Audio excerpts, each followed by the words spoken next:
ის იუბილეზე სტეფანმა საჩუქარი გაუკეთა მალეფისენტას. მან უთხრა, რომ ეს კოსმა იყო შეყვარებული ადამიანის. ეს არ უნდა მომხდარიყო.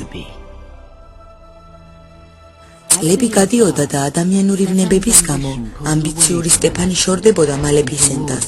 როდესაც მალეფისენტა ფერიებიდან უძლიერესი, უფრო ძლიერდებოდა, რომ გამხდარიყო თავისი სამყაროს მცველი.